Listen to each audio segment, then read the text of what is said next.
Yeah, sunshine, gin and tonic. It's gonna be amazing.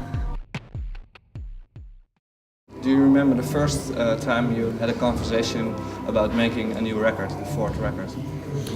I can remember us talking about it. We got this amazing gig.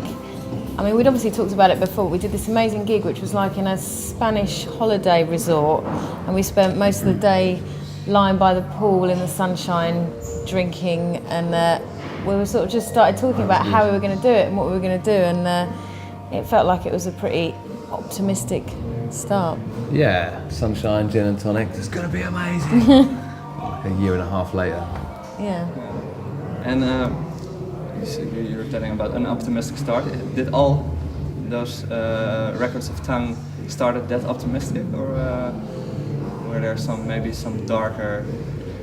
I think they've all had a different flavour. I mean, the first one was mainly me and Sam, and you were on the first track, but that was just an experiment. The second one, I don't really remember how that came together. It's just, you know, dark basement studio coming up with strange fantasy stories, I think, was pretty much that. And the third one was more collaborative, getting it, and I think we'd become a bit more of a live band then and had a bit of a bigger sound and wanted to go more in that direction. And this one's just a twisted pop record with a completely new flavour, you know, in a way, but it's still very Tunng, you know. So. Twisted pop record, what exactly do you mean by that? Well, it's sort of like a pop record, but it's a bit twisted. No, it's a bigger sound for us, and you know, we use live drums and electric guitars and synths for synths and stuff that we hadn't really used before that maybe could be perceived as a more accessible record, you know. For us, it's a bit more of an experimental record because we haven't really made a record like that, so twisted pop.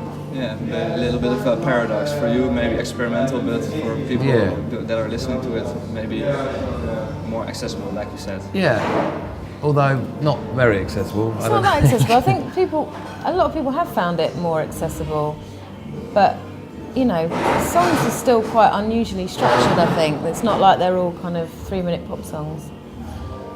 It still sounds like a strange Tunng record to me. So, because I can imagine that you don't. In what kind of level do you want your records to be accessible? To what extent? I don't think it was a thought of that. It was more like a representation of what we've been doing on stage the past couple of years. With maybe handpicking the biggest tunes from the last 3 records, and our stage shows were quite a sort of uplifting experience, I think, for audiences and us. And I think we wanted to write a record that reflected what we've been doing on stage. And I don't know if we achieved it, but it sort of felt like that was the aim, rather than to sell records, or which, you know, we don't. We don't really sell many records, so. How come that shows that maybe the last shows before you started working on the fourth record were more uplifting? I think as we became, you know, more coherent as a band, it wasn't just before we recorded this album. I think that our stage show, you know, once we kind of iron the kinks out of it, has always been sort of quite positive and uplifting, and we're all involved, and you know, there's a lot of us, and you don't get that from the records because not everybody was originally involved in recording the record, certainly. So when there's 5 or 6 people on stage and they've all got something to bring, I think it's quite we've never seen it, so we don't know, but I imagine it's... We'd also done a lot since the last record, you know, with the collaboration with Buck 65, which was like a big moment, and we played like a lot of sort of strange festivals, and you know, and did this thing with Tunng last year, and I think we you know, our show and our style had improved or moved on a lot, you know, since the last record, so it's bound to be represented in this one, you know. Can you remember the first idea for a song for this new album? When did that come to life?